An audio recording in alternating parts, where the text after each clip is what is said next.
he wanted to put this stuff to the test, right?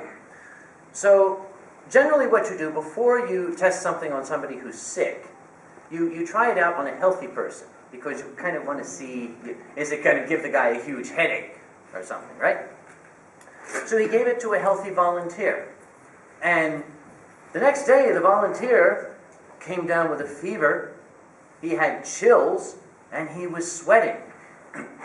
Now, Dr. Hahnemann might have thought, oh gee, it's December, my volunteer must have caught the flu. No, he looked at it, wait a minute, it cures fever, chills, and sweating in somebody who has this condition, but it causes it in someone who doesn't have that condition. Brilliant! If this will cure a symptom, it will cause the symptom in a healthy person. Well, let's give this a name. The rule of sames. The same symptoms will be cured and caused depending on whether you have them already. And you gave it a nice Greek name. You called it homeopathy.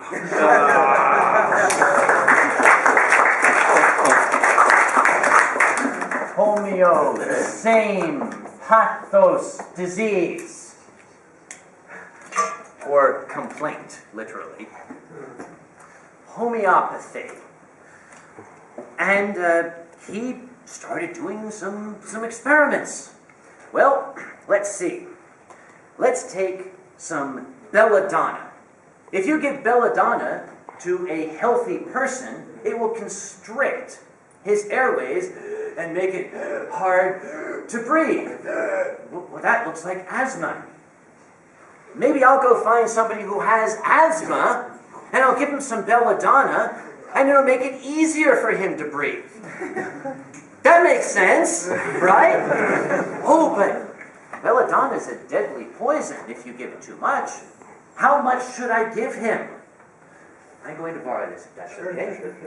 I'll take a drop, tiny drop of belladonna in this volume.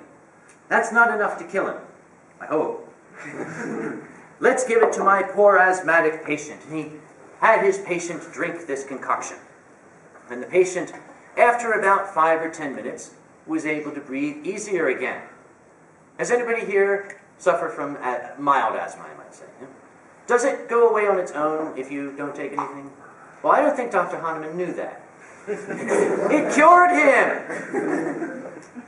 Let's see what we call the therapeutic dose. You see, back in Poland, many years before Dr. Hahnemann, there was a natural philosopher, we were called back then, called Paracelsus. He came up with the brilliant notion that everything in the world is toxic. It all depends on the dose. I have these throat lozenges for my throat here. I could take them all right now and I would get very sick. They're not toxic themselves, but if I take a lot of them, they become toxic. Hell, water is toxic in a strong enough dose, especially when inhaled.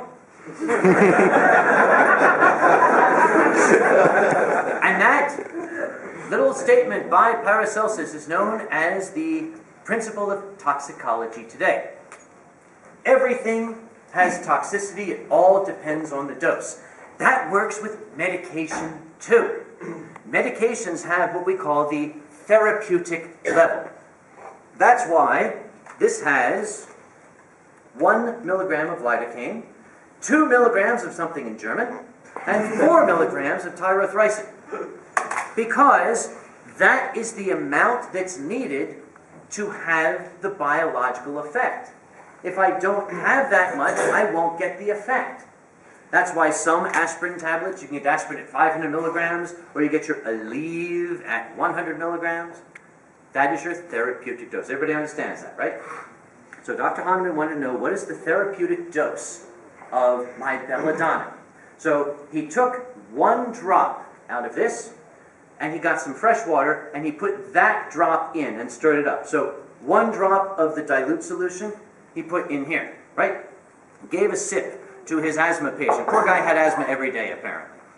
Gave a sip to his asthma patient, and 10, 15, 20 minutes later, the asthma patient reported feeling better. Dr. Hahnemann was encouraged. We'll find that therapeutic dose. I'll take 1 drop of this, and I'll put it in this vial I stirred up. Then I'll take 1 drop of that, and I'll put it here. Yeah.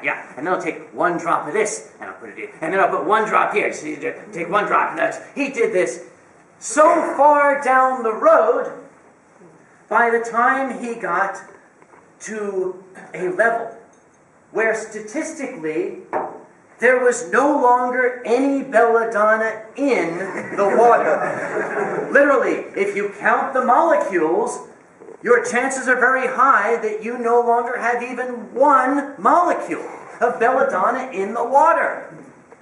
He gave it to his asthma patient, who 30 minutes later said he felt better. And Dr. Hahnemann went back to think about this. Remember what I said? How you tend to ignore facts that go against your belief? And he said, it's not the belladonna itself. The belladonna must have left a belladonna-shaped hole in the water. The water remembers having the belladonna in it.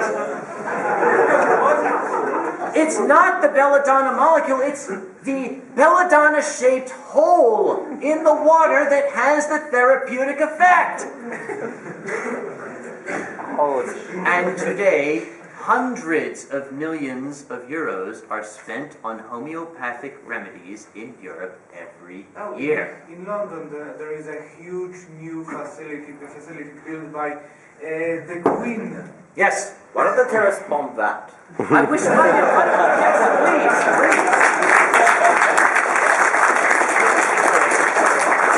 There was also in London a group of science-minded people who tried to make a point. They staged a mass suicide. They went and they bought dozens of bottles of homeopathic pills and said, "We're going to overdose."